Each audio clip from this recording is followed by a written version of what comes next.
A new direction, new leadership, new discoveries, and a new world in which we live. 2001 was a year of change. Many events demonstrated the changes taking place at Purdue as the university began its rise to the next level. Hear, hear. In November, trustees approved Purdue's first university-wide strategic plan. The 5-year plan for the West Lafayette campus calls for $156 million a year to support discovery, learning, and engagement, leading to advancements in undergraduate learning, interdisciplinary research, and economic development. Today, the chancellors from the regional campuses and Provost Mason from here at West Lafayette will present plans to take Purdue to the next level in terms of our mission of discovery, learning, and engagement, in terms of our reputation as a world-class university, and in terms of our impact here in Indiana. And that's all custom animation. The investments for West Lafayette's campus include increasing the number of faculty teaching undergraduates, expanding interdisciplinary research capacity, advancing diversity, and preserving student access to education through expanded financial aid. Plans for Purdue's regional campuses follow similar themes. In addition to the announcement of a strategic plan, the university kicked off a year-long effort to discover Purdue. Throughout the fall, several new projects and education initiatives were announced, including the creation of Discovery Park. We believe Purdue's Discovery Park will transform the university and have a major impact on our state. It will identify Purdue as a genuine national leader in some of the most exciting interdisciplinary research that will influence our future. It will showcase Purdue as a new style research university for the new economy. It will help Purdue recruit and retain top people. It will teach Purdue students how research is translated into real products and real processes. And we hope it will improve Indiana's economy. This $100 million park includes the Burke Nanotechnology Center, a bioscience engineering center, an e-enterprises center, and a center for entrepreneurship. A $26 million grant from the Lilly Endowment will allow Purdue to launch all 4 centers immediately and cover their operating costs for the first 3 years. The Lilly Endowment gift is one of the 4 largest ever to the university. In fact, 6 of the 10 largest gifts ever given to Purdue have been announced this fall. This is the kind of work we will need to continue as we pursue our efforts to get to that next level of excellence. Also, as part of Discover Purdue, it was announced that a $5 million gift from Alan and Liwa Chow of Corona, California, would be used to build an industrial pharmacy center at the Purdue Research Park. This will make Purdue one of just 5 universities blending pharmacy education and drug manufacturing. Ladies and gentlemen, start your engines. The Union was the site for an innovative groundbreaking ceremony for the $51 million Nanotechnology Center in September. In a buffer, it won't work. Nanotechnology involves building devices using atoms and molecules that are so tiny they're measured in billionths of a meter. Engineering professors Rashid Bashir and Michael Laddish are designing tiny biochips, devices that combine engineering and biology. Devices that could be implanted in the human body, as an example, and could be sensing chemicals and releasing chemicals and sending a signal outside the body. Sensors that could be all around us that monitors biological and chemical toxins, for example. So we're talking about making small and accurate and reliable sensors that improve our quality of life. The Purdue community pulled together to remember and honor the victims of the September 11th terrorist attacks. Our nation has suffered a great tragedy. We all feel the wounds, very personally, very deeply. The day after the attack, nearly 5,000 gathered at Slater Center for a candlelight vigil. America, America,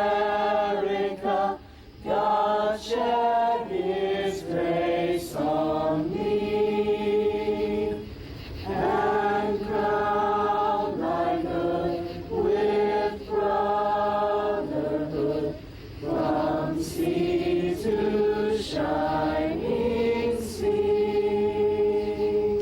This is kind of In the following days, hundreds of students took time to donate blood at the Union.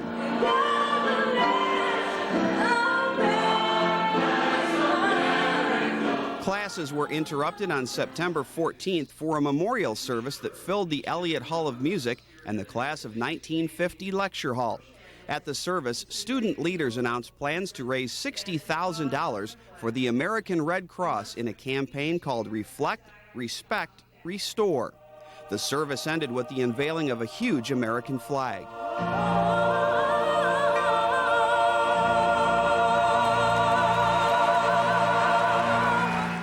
As Purdue strives to reach the next level, learning and research remain the top priorities. 1, we have booster ignition and liftoff of the Space Shuttle Endeavour. The research on chicks in space continued with the launch of the Space Shuttle Endeavour in December. Veterinary anatomy professor Ronald Hullinger is studying the effects of zero gravity on the development of Japanese quail embryos. He anticipates the results will help researchers better understand the role of gravity in embryonic development. Mission Control, this is Spacecraft. I have a message for the life support team, over. The Challenger Learning Center at Purdue Calumet continues to educate students about what it takes to become an astronaut. Surrounded by high-tech spaceflight simulators, students work on their problem-solving and critical thinking skills through on-site missions. The center runs about 600 missions and reaches 20,000 students each year. To follow whatever you guys have planned. The School of Education has started a program to better prepare future teachers to use technology in the classroom. And the Technical Assistance Program uses the expertise of Purdue faculty and students to help Indiana companies solve problems and become more efficient. And the work that we do long-term helps these companies maintain and increase positions in their companies. We'll be back. Feel free if you want to make a forward. Vice Provost for Engagement Don Gentry says TAP is just one way Purdue is reaching out to help the citizens of Indiana. Teachers need assistance from students that may be studying Spanish. Our audiology department has a tremendous clinical outreach program. Veterinary medicine serves 40,000 animal clients a year, and so there's a lot of outreach and engagement. As part of a senior class assignment, Purdue mechanical engineers designed and built prototypes ranging from life-saving clothing for firefighters to a portable device that keeps insulin fresh for diabetics on the road. CFS has changed a lot within 75 years. I don't know. The School of Consumer and Family Sciences celebrated its 75th anniversary in 2001. Established as the School of Home Economics when it separated from the School of Science in 1926, students today can earn degrees in child development and family studies, consumer sciences and retailing, foods and nutrition, and hospitality and tourism management.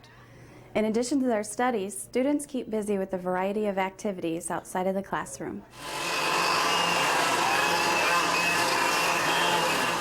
The sound of go-karts filled the air in April. Thomas Gray, a junior in mechanical engineering technology, reclaimed his title by winning the 44th Grand Prix race. Gray also won the race in 1999. At one point, we started third, slid back to, I think, even fifth or sixth, and just stayed patient all day and cautiously aggressive, and, we were there at the end. 3, 4!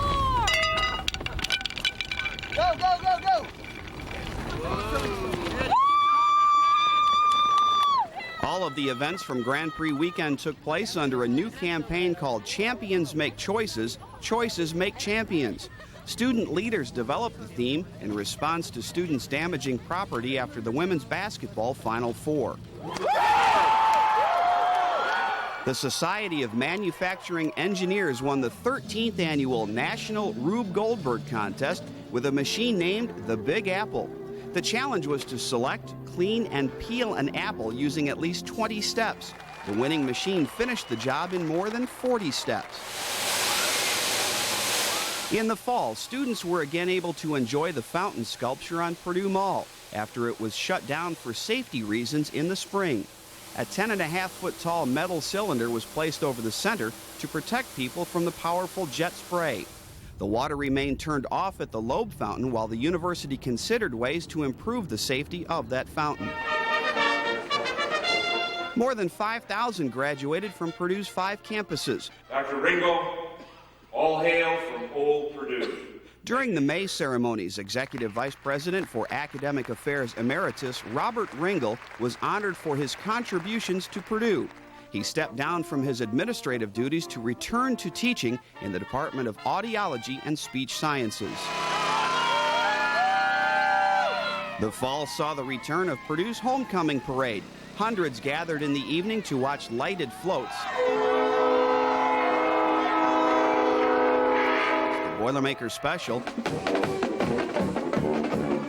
the All-American Marching Band, and PAA's student ambassadors make their way through campus to Slater Center. During the homecoming festivities, the big bass drum celebrated its 80th birthday. On hand to celebrate the occasion was Marcus Gilbert, class of 1925. Gilbert was a member of the first big bass drum crew. This homecoming also saw the return of the alumni band. In August, a new set of twirlers was chosen to perform with the marching band. Erin Ansfield, a sophomore from Oshkosh, Wisconsin, was named the 22nd Golden Girl. For many years, the Golden Girl was required to have blonde hair, but times have changed. Ansfield has no plans to change her hair color. Joining Ansfield among the featured twirlers were Robin Andrews as the Girl in Black, and Krista Woodward and Kim Benson as the Silver Twins. We are the Duds! The Indiana-Purdue Fort Wayne campus celebrated two firsts this fall. Students, staff, and alumni celebrated their first homecoming, and their basketball team began competing for the first time in Division I. Here, I'm absolutely amazed at the facility. Sponsored by the Black Cultural Center and the Office of Human Relations, President and CEO of the NAACP, Kwesi Mfume, visited Purdue's West Lafayette campus. His talk was called Race, Exploring America's Agenda. We still await the type of society that has been promised in the Constitution and the Declaration and all the other pronouncements. Purdue was again ranked as having the nation's highest international student enrollment among public universities. Many of them shared their culture at the International Food Bazaar. The International Center also celebrated its 30th anniversary. One of the newest and fastest growing clubs on campus is the Swing Dancing Club, which gives members a chance to let down their hair and kick up their heels. The 68th annual PMO Christmas Show evoked a sense of Americana and national pride. Based on the theme A Norman Rockwell Christmas, the show featured giant Christmas cards, birch trees, and Rockwell characters. Humbug! The campus landscape is continually changing with new faces and new surroundings. Things about Purdue's engagements plans. A lot of administrative changes took place in 2001. Stepping down from their posts were Don Gentry, Dean of the School of Technology, Margaret Rowe, Dean of the School of Liberal Arts, Charles Rutledge, Dean of the Schools of Pharmacy, Nursing, and Health Sciences, Marilyn Herring, Dean of the School of Education, and Richard Schwartz, Dean of the Schools of Engineering. Herring and Schwartz will return to teaching, while the others take on new administrative duties. Gentry is the first Vice Provost for Engagement. Rowe is the first Vice Provost for Academic Affairs. Rutledge is the first Program Director for Discovery Park. A little bit. Linda Katehi was named the new Dean of the Schools of Engineering. She came from the University of Michigan. Coming from the University of Kansas, Purdue alumna Sally Frost Mason was named the new provost, replacing Robert Ringel. Howard Cohen was named the new chancellor at Purdue Calumet. With degrees in philosophy, Cohen came from the University of Wisconsin, Green Bay. Murray Blackwelder was named the first senior vice president for advancement. And James Bottom was named the first vice president for information technology. At the conclusion of the football season, work began in earnest on removing the old Ross-Ade Stadium press box. The first phase of the $70 million stadium renovation includes a new expanded press box, new offices, enlarged concourse areas, and more restrooms. Work is underway on the new Visual and Performing Arts building, scheduled to be completed in May 2003. With construction underway across the street, a groundbreaking ceremony was held in the Krannert Drawing Room for the $35 million Rawls Hall, scheduled to open in the fall of 2003. The Purdue Alumni Association continues to support its members through special events and programs. Hundreds of alumni returned to campus in April for Gala Weekend to honor founder John Purdue and dedicate the refurbished Hello Walk. 70. Other alumni activities included reunion dinners, receptions, and playing Boilermaker bingo. We have a bingo? 3 alums were honored with the Citizenship Award during the Founders Day banquet: Jack Collins, Mary Ellen Van Buskirk, and Virginia Zimmerly. The banquet also gave alumni a chance to be brought up to date by comments from President Jischke. We are a selective university, and we are becoming even more selective as we seek to keep the enrollment here at West Lafayette at about 37,500 students. The Purdue Varsity Glee Club rounded out the evening. For I'm on my way back home, and evermore shall I roam far away from my Indiana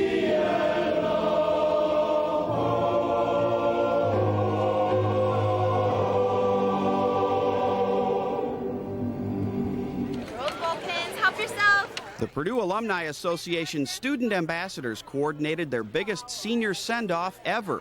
More than 1,000 students gathered in Academy Park for food, fun, and free stuff.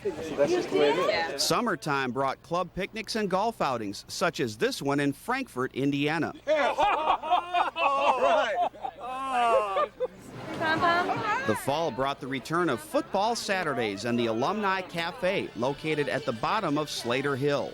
So sometimes we make assumptions. In September, more than 170 club leaders arrived on campus to attend the 30th Club Officers Conference.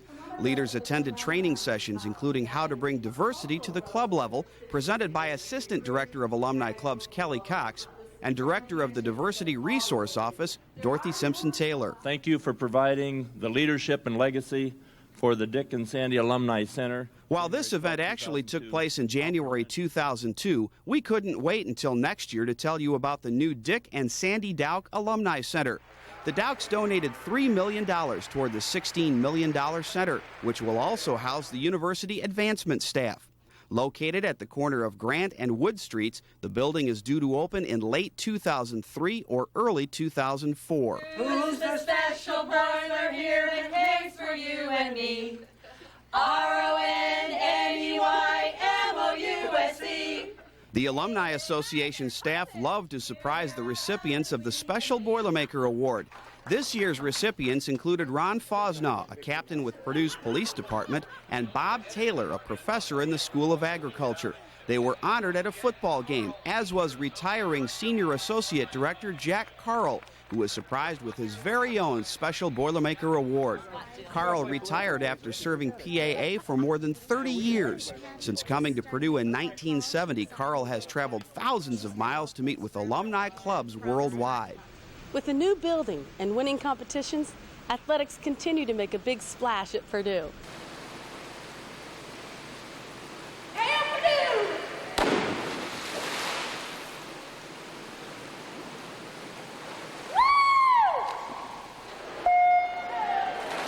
The long-awaited Boilermaker Aquatic Center opened in August and was dedicated in October.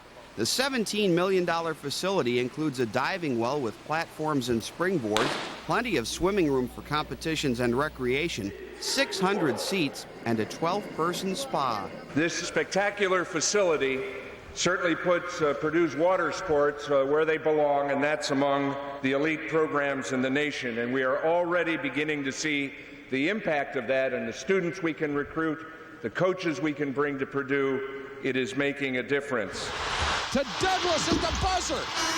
The women's basketball team came within 3 points of winning its second national title, but they lost to Notre Dame 68-66 in the final seconds of the Final Four championship game. This team had talent. Katie Douglas became Purdue's first two-time Kodak All-American. Camille Cooper finished her career ranked first in games played and field goal percentage. Freshman Shalisha Hearns and Sharika Wright were named to the Final Four All-Tournament team, along with Douglas. Let's go Boilers! Hundreds of Purdue fans traveled to St. Louis to cheer the Boilers at the Final Four. The team returned to Mackey Arena to celebrate its success. Rita Zawisha, on behalf of Purdue's alumni, added her congratulations. On behalf of over 312,000 alumni worldwide, I want to thank you for giving our alumni some good Purdue reading and watching material. Coach Christy Curry promised to return to the Final Four soon as she thanked the fans for their support. And I mean this, you're the best fans in the country, and you're why we do what we do every day. You're the best, and I think that's what drives and motivates this team. The men's basketball team ended its 2001 postseason tournament play with a double overtime loss to the Alabama Crimson Tide in the NIT. The loss ended a tough season that saw John Allison and Rodney Smith, the team's top scorers, sidelined with injuries. Third-team academic All-American senior guard Carson Cunningham led the team in assists, free throw shooting percentage, and three-point field goals. The Boilermakers of Purdue. The football team ended its season with a 6-6 record and a trip to the Sun Bowl. PAA traveled with 400 fans on the official bowl tour to El Paso, where the Boilermakers took on the Washington State Cougars. Though he threw 4 interceptions, Purdue freshman quarterback Kyle Orton completed 38 of 74 passes for 419 yards, all Sun Bowl records, and 2 touchdowns. Senior tight end Tim Stratton became Purdue's career receptions leader with 204 catches. Consensus All-American senior kicker and punter Travis Dorsch led the nation with a school record punting average of 48.4 yards. He won the Ray Guy Award as the nation's best punter. He also set a Big Ten career record for field goals with 68. Hi, I hope you've enjoyed this year's Newsreel. We greatly appreciate your support of the Purdue Alumni Association and your university. We look forward to you staying connected for years to come. Hail Purdue.